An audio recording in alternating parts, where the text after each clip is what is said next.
Les Marocains favorables à la décision de la CAF de retirer à leur pays l'organisation de la CAN 2015, c'est ce qui ressort des réactions que nous allons suivre dans un instant.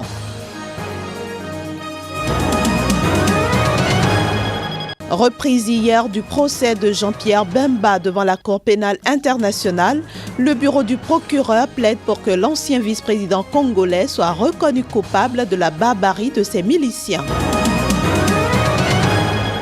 Et puis nous reviendrons sur les derniers hommages rendus à Michael Sata à Lusaka. Le président zambien décédé le 28 octobre dernier a été inhumé mardi. Voilà pour le sommaire de cette édition. Nous sommes le jeudi 13 novembre 2014. Bonjour et bienvenue à toutes et à tous. Mais tout d'abord, l'actualité au Burkina Faso. Armée et civils sont parvenus mercredi à un premier accord sur la transition. Des militaires ont en effet participé pour la première fois dans l'après-midi de mercredi à une commission de négociation aux côtés de l'opposition, de la société civile et des autorités religieuses et traditionnelles. L'accord indique que le Conseil national de transition devient un organe législatif quand l'armée qui occupe le pouvoir depuis la chute de Blaise Compaoré le 31 octobre dernier souhaitait qu'il soit simplement consultatif. Par ailleurs, l'accord confirme que le président de la transition sera un civil qui choisira lui-même son premier ministre. Ce dernier devra ensuite nommer les 25 membres du gouvernement. Toutefois, aucun des cadres du futur régime ne pourra participer aux prochaines élections. Nous passons à un autre élément, cette fois-ci au Maroc. Le Maroc qui s'est vu retirer l'organisation de la Coupe d'Afrique des Nations 2015 et est de surcroît disqualifié de cette compétition continentale pour en avoir demandé le report pour cause d'Ebola. Que pensent les Marocains de la sanction du comité exécutif de la Confédération africaine de football? Voici quelques réactions. On ne va pas organiser cette compétition au détriment de la santé du citoyen marocain et notamment avec la présence de cette épidémie qui risque de se répandre dans le pays. Je trouve que c'est une décision adéquate et logique. Le Maroc est un pays touristique et si la CAN est organisée chez nous, les touristes risquent de ne plus venir ici et le rendement de ce secteur va chuter. Les Africains doivent accepter les arguments du Maroc parce qu'il y a des arguments qui sont stricts et logiques à respecter. Donc on ne doit pas mettre la nation en péril pour faire plaisir à la CAN. Il y a des pays qui sont bien frappés par cette épidémie et leurs supporters vont venir, bien sûr vont venir. Donc ils vont influer même sur le tourisme. Tous les Marocains avaient peur de cette compétition à cause de l'épidémie de l'Ebola. Parlant toujours du virus Ebola, rendons-nous en Sierra Leone à la découverte du centre de traitement Hastings en charge des personnes contaminées par ce virus. Un centre géré par des locaux sur fonds propres à quelques kilomètres de Freetown, la capitale. Une soixantaine de personnes guéries vont pouvoir sortir du dit centre pour retourner chez elles. Si le nombre des nouvelles contaminations au Libéria affiche une baisse soutenue, la mobilisation contre Ebola ne marque pas des points dans tous les pays ouest-africains. La Sierra Leone enregistre une flambée de nouveaux cas d'Ebola, notamment dans les régions de Freetown et Hastings. Maintenant que nous sommes au pic, nous allons voir les cas baisser. Une des raisons de ce pic est le retard dans les analyses de sang. Comme nous n'avions pas assez de laboratoires, maintenant nous en avons avec l'ouverture du laboratoire à Kerrytown.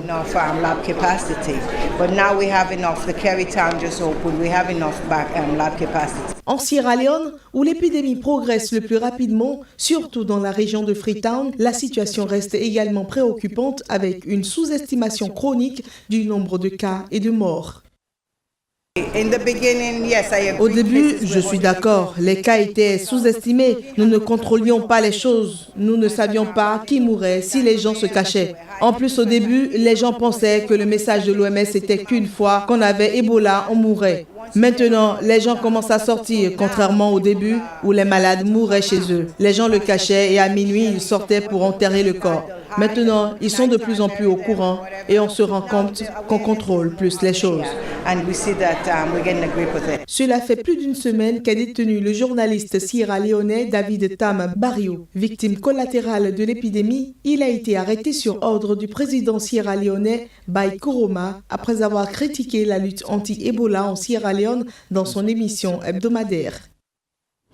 Le Mali, dernier pays en date atteint par l'épidémie d'Ebola en Afrique de l'Ouest, a enregistré un deuxième décès dû au virus dans une clinique de Bamako, au moment même où le pays croyait avoir circonscrit le mal. Les autorités tentent maintenant d'endiguer toute propagation de l'épidémie. Suivons à ce propos les explications du chargé de communication du ministère malien de la Santé. Le Mali connaît ainsi son second cas de maladie à virus Ebola.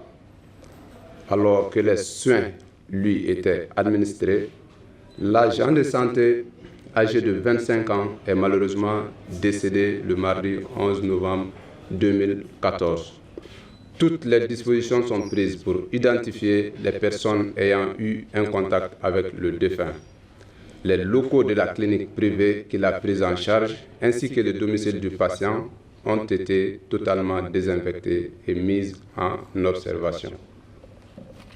Le gouvernement informe le public que les services de santé, avec l'appui des partenaires, sont à pied d'œuvre pour éviter toute propagation du virus à partir de ces cas liés à un cas importé de la Guinée.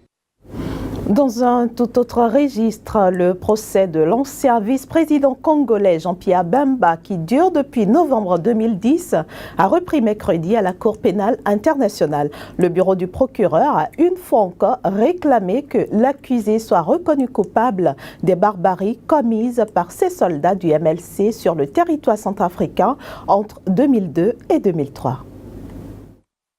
L'audience de la Cour pénale internationale est ouverte. Jean-Pierre Bemba était à nouveau devant la Cour pénale internationale ce mercredi. Détenu à La Haye depuis juillet 2008, il est accusé de crimes contre l'humanité et crimes de guerre qu'aurait commis sa milice entre 2002 et 2003 en Centrafrique. Ce mercredi, à la réouverture de ce procès, qui dure depuis novembre 2010, le bureau du procureur a demandé que l'accusé soit reconnu responsable et coupable des souffrances des victimes. Présent dans la salle d'audience, Jean-Pierre Bemba écoutait le début du réquisitoire du procureur de manière attentive, prenant régulièrement des notes. La preuve qu'entre octobre 2002 et mars 2003, la population civile de Centrafrique a subi de la pire manière la barbarie des soldats de Jean-Pierre Bemba. La preuve est au dossier que les soldats qui ont commis ces atrocités étaient pendant toute la période du conflit sous l'autorité et le contrôle effectif de Jean-Pierre Bemba. Après l'accusation, les représentants des victimes auront la parole, suivis par la défense de Jean-Pierre Bemba qui plaide non coupable. En effet, le président du deuxième parti d'opposition de la République démocratique du Congo, le Mouvement de libération du Congo MLC, un ex-mouvement rebelle, est accusé de crimes contre l'humanité et crimes de guerre qu'auraient commis ces hommes du MLC qui s'étaient rendus en Centrafrique en octobre 2002 pour soutenir le président Ange-Félix Patassé, alors victime d'une tentative de coup d'État menée par le général François Bozizé. Pour ce procès, 3000 victimes ont été autorisées par la CPI à participer à la procédure, un chiffre record. Le défunt président zambien Michael Sata a été inhumé mardi à Lusaka après les dernières cérémonies funéraires qui se sont déroulées en présence de plusieurs chefs d'État africains. Des dizaines de milliers de Zambiens lui ont rendu un dernier hommage avant l'enterrement.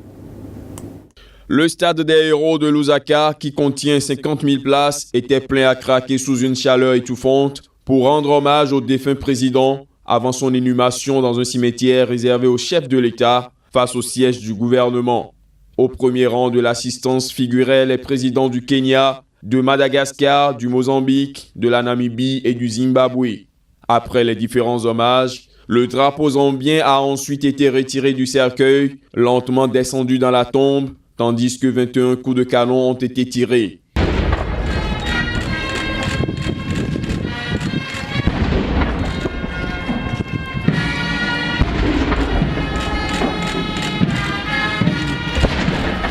La veuve de Sata a longuement sangloté, consolée par l'épouse du président zimbabwéen Grace Mugabe. Michael Sata, qui était surnommé le roi Cobra pour sa langue acerbe, a été élu président de la Zambie en 2011, promettant pendant la campagne de transformer le pays en 90 jours, en s'attaquant à la corruption, en baissant les impôts et en créant des emplois. Une fois au pouvoir, il a surtout été critiqué pour ses penchants autoritaires, sa campagne anti-corruption visant essentiellement l'opposition. Il faut dire que Michael Sata est le deuxième président zambien en exercice à mourir de maladie après Levi Mwanawasa, mort en France en 2008. Les électeurs seront convoqués aux urnes de manière anticipée pour élire son successeur d'ici fin janvier. En attendant, c'est le vice-président Guy Scott qui assure l'intérim. Blanc et issu d'une famille écossaise, il ne pourra pas se présenter pour les élections selon la Constitution, car ses parents n'étaient pas zambiens. De la Zambie, rendons-nous au Nigeria. Après l'attentat du lundi dernier qui a coûté la vie à une cinquantaine d'adolescents, le groupe islamiste armé Boko Haram est montré du doigt. Les parents des victimes font part de leur tristesse, tandis que d'autres remercient le gouvernement pour avoir offert des soins gratuits aux blessés. Suivons ici quelques extraits.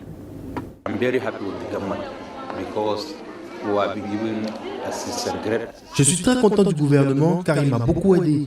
Ce qu'il m'a donné, si j'avais dû le payer moi-même, ça m'aurait coûté 10 000 naira. Mais ils m'ont proposé un traitement gratuit pour que mon enfant soit soigné. Donc je suis très content.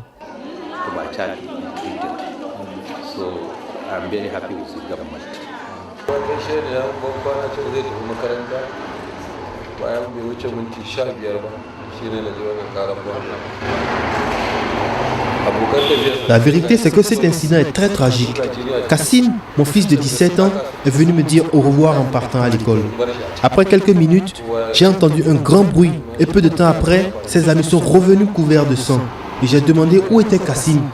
Ils m'ont dit qu'ils l'avaient laissé à l'école car tout le monde était parti en courant après l'explosion. Quand nous sommes allés vérifier à l'école, nous l'avons trouvé mort. Nous l'avons enterré et je prie pour que son âme repose en paix.